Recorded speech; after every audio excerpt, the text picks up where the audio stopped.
महीषी के साथ संगम से उसे एक बलिष्ठ पुत्र प्राप्त हुआ, जिसका नाम रखा गया महिषासुर।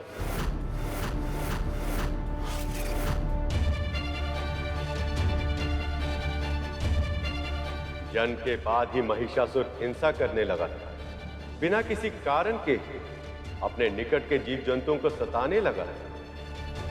उसका यह स्वभाव देखकर देवता भी भयभीत हो गए। उन्हें लगा कहीं क्रम ने भी वरदान में महिषासुर जैसा पुत्र मांग लिया तो संसार में अस्थिरता आ सकती है।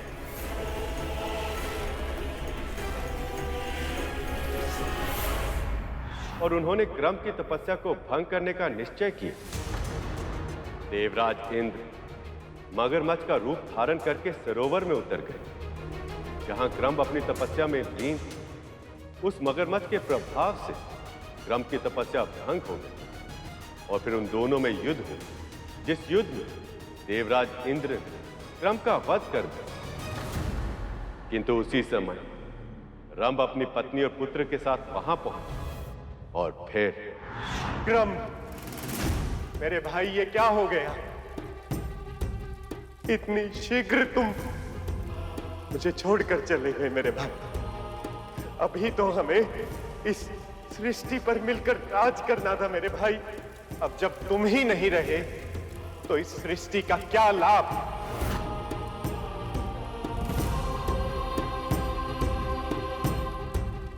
और क्या लाभ ऐसे राजपाट का? नहीं मेरे भाई, मैं तुम्हारे बिना जीवित नहीं रह सकता।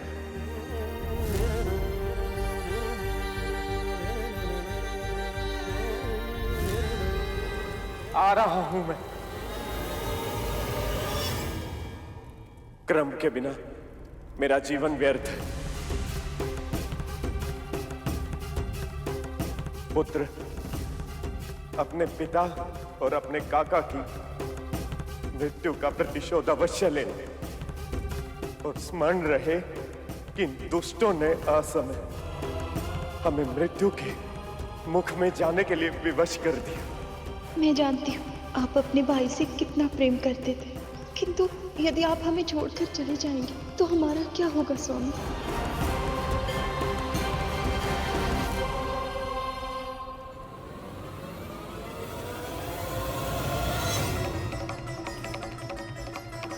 स्वामी, स्वामी! नहीं,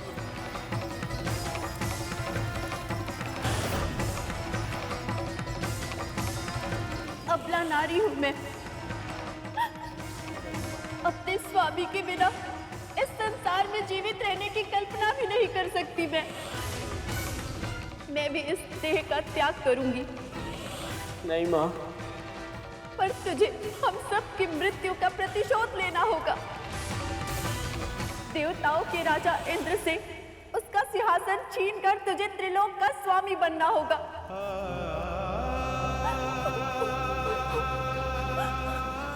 नहीं,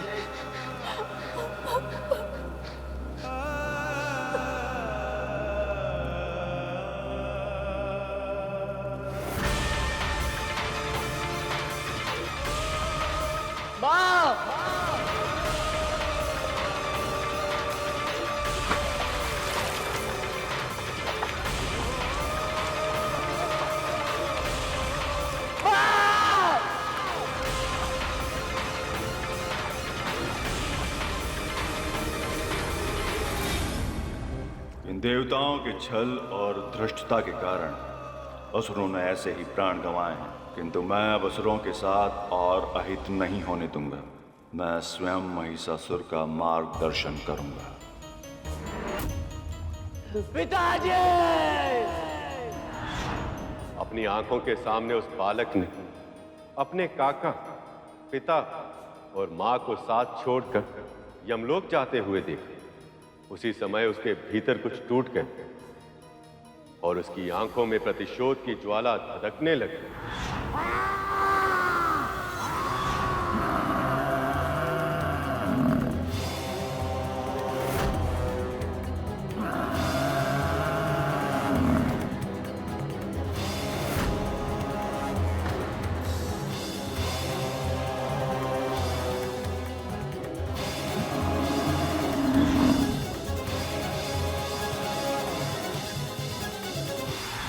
कि गुरु शुक्राचार्य को उस बालक की असीमित शक्ति का आभास पहले से ही हो गया था।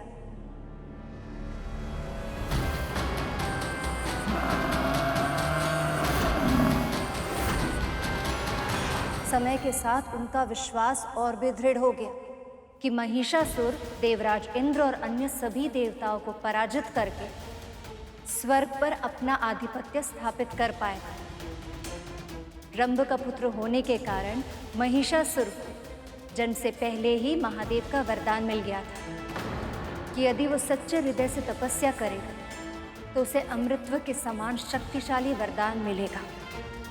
इसलिए गुरु शुक्राचार्य ने उसे ब्रह्मदेव की तपस्या करके उसकी नियति अर्थात वरदान की वो असीमित शक्ति प्राप्त करने का आदेश दिया। ओम ब्रह्मदेवाय नमः। ओम ब्रह्मदेवाय नमः। ओम ब्रह्मदेवाय नमः। ओम ब्रह्मदेवाय नमः। ओम ब्रह्मदेवाय नमः। ओम ब्रह्मदेवाय नमः। ओम ब्रह्मदेवाय नमः।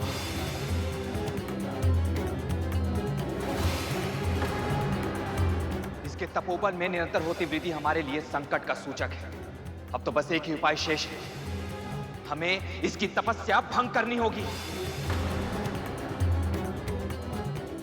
मुझे देवताओं का षड्यंत्र रोकना होगा। मुझे महिषासुर की तपस्या की रक्षा करनी होगी।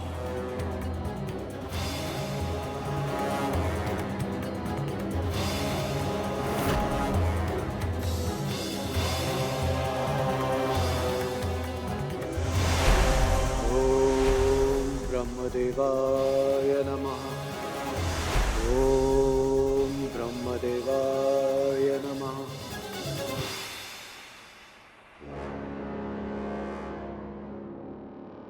ओम ब्रह्मदेवाय नमः। वरुण देव,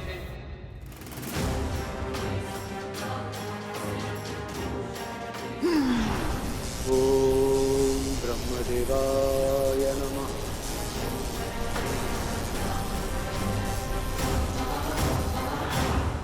ओम ब्रह्मदेवाय नमः।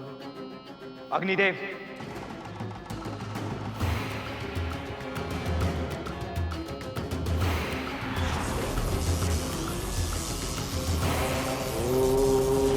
ब्रह्मदेवाय नमः। ओम ब्रह्मदेवाय नमः।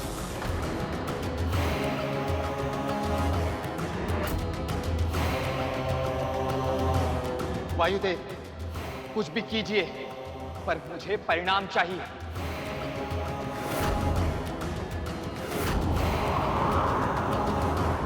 ओम ब्रह्मदेवाय नमः। ओम ब्रह्मदेवाय नमः।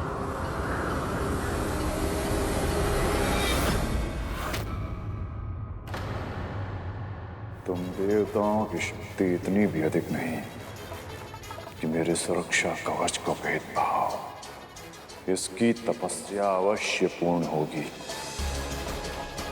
महिषासुर अपने लक्ष्य को अवश्य प्राप्त करेगा। ओम ब्रह्मदेवाय नमः।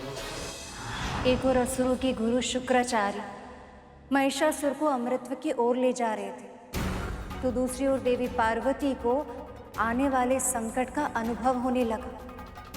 अभी उन्होंने सक्रिय रूप से इसका अनुभव नहीं किया था, किंतु धीरे धीरे उनका मन कैलाश से भटकने लगा था, क्योंकि उन्हें चिंता थी अपने रचाए हुए संसार की और उसमें रहने वाले संतानों की।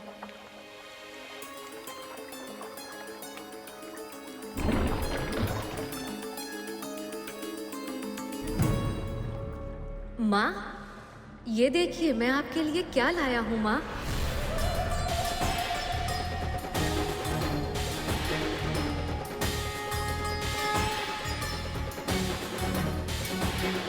अरे ये क्या हो रहा है? और माँ इतनी विचलित क्यों प्रतीत हो रही हैं?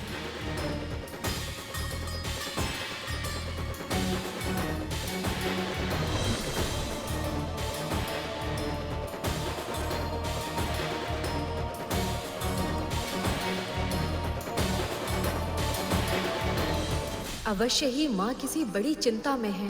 क्या मुझे पिताश्री से इस विषय में बात करनी चाहिए? नहीं, अभी ये उचित नहीं होगा, अन्यथा पिताश्री माँ के लिए चिंतित हो जाएंगे।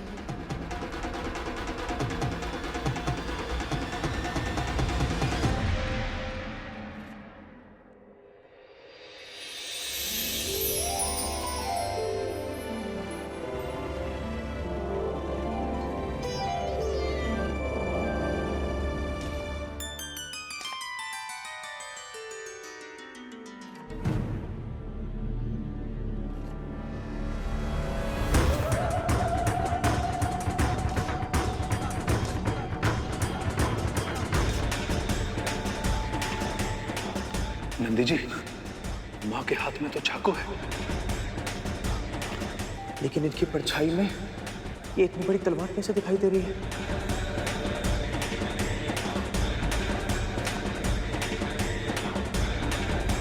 हे महादेव, रक्षा कीजिए।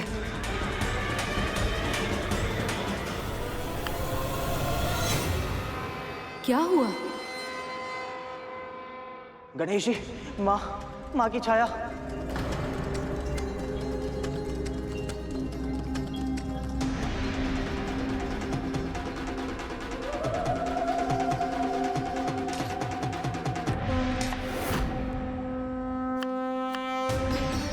मेरा भय सत्य था। माँ अवश्य ही किसी चिंता में है, किंतु प्रतीत होता है उन्हें स्वयं उनकी इस अवस्था का आभास नहीं।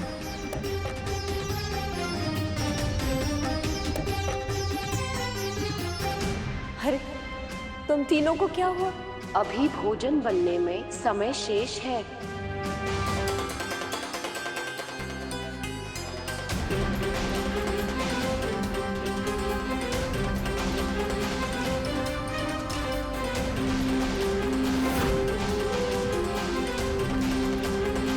माँ के प्रतिबिंब में जिन विचित्र भावों की झलक दिख रही है, वो अवश्य ही भविष्य की किसी घटना का संकेत है। पर किस घटना का और क्या कारण हो सकता है इसका?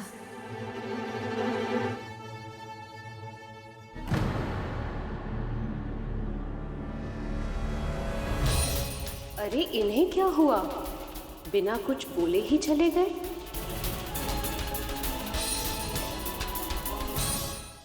महादेव, महादेव, सहायता महादेव। महादेव, महादेव, हम सब प्रयास के बाद भी महिषासुर की तपस्या भंग नहीं कर पाए। यदि उसकी तपस्या पूरी हो गई और उसे अमृत का वरदान मिल गया, तो संसार को नष्ट होने में अधिक समय नहीं लगेगा प्रभु। जो संसार मेरी संतानों की क्रीड़ा भूमि है, उसे नष्ट नहीं होने दूंगी मैं।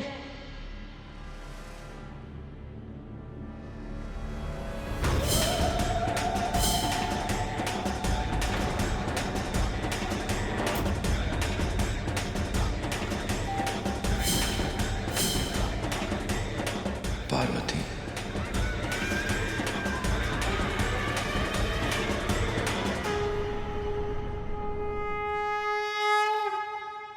शांत हो जाइए आप सब।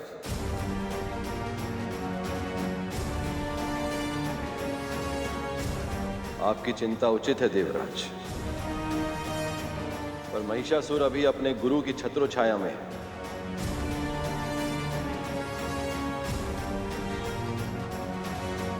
और गुरु का मान हमें रखना ही होगा। पर संकट सामने है, ये जानते हुए भी शांत रहना और उसकी प्रतीक्षा करना, ये उचित नहीं है महादेव। हमें महिषासुर को अमर और अपराजय होने से रोकना होगा।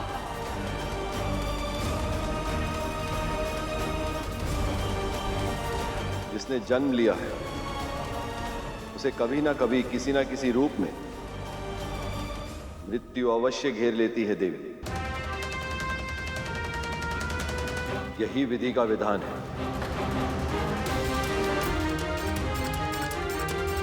जिस प्रकार कोई भी समस्या बाहर से देखने में असंभव दिखती है, उसका समाधान उसी के भीतर छुपा होता है। जिस वरदान से आप सभी देवता भयभीत हैं, वही महिषासुर की मृत्यु का मार्ग उजागर करेगा।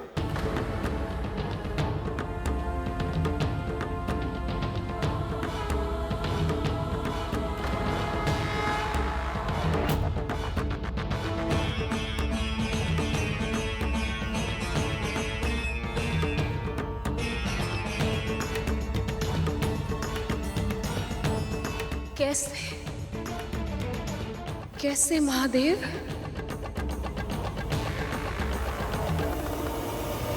ओम ब्रह्मदेवाय नमः। ओम ब्रह्मदेवाय नमः। महादेव तो अपनी बात कहकर अपनी समाधि में लीन हो गए, किंतु देवी पार्वती वो कैलाश में रहते हुए भी उन्हें संसार के अन्य सभी की चिंता सताने लगी। महादेव के पास होकर भी देवी पार्वती के मन में शांति नहीं थी। और फिर एक दिन नित्य समय की तरह अपनी माता पिता की पूजा करते समय गणेश ने देखा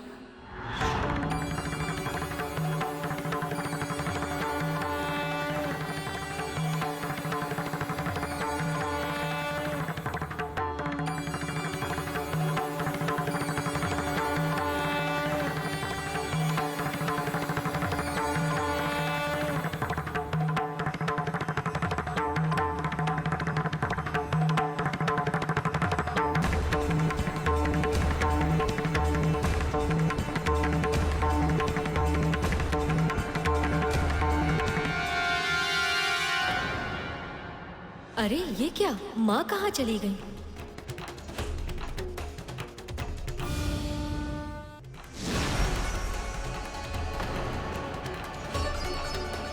पिताश्री को माँ के बिना देखकर मुझे अचानक से ऐसा विचित्र अनुभव क्यों हुआ? क्या ये कोई अशुभ का संकेत है? गणेश, क्या हुआ पुत्र? प्रतिदिन जो पूजा समाप्त बाद में होती थी और मोदक की कल्पना में तुम्हारा मुख पहले ही खिल जाता था, पर आज मोदक के लिए तुमने मां के सामने हाथ नहीं बढ़ाए।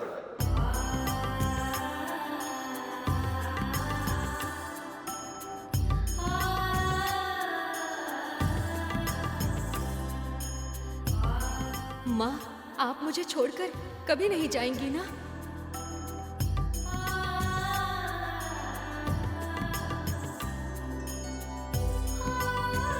तुम्हारी माँ के प्राण बसते हैं तुम में, भला वो तुम्हें छोड़कर कहाँ जाएंगे? मैं जानता हूँ पिताश्री, पर फिर भी आज यही बात माँ के मुख से सुनने का मन कर रहा है।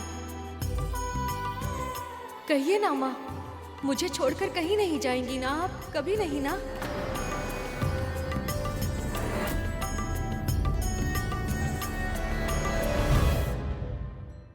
ये तू क्या कह रहा है गणेश?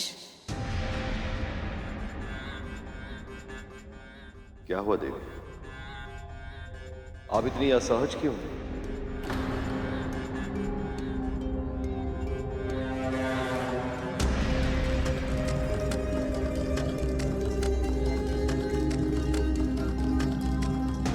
माँ! गणेश, चिंतित ना हो पुत्र, मैं तुम्हारी माता से बात करता हूँ।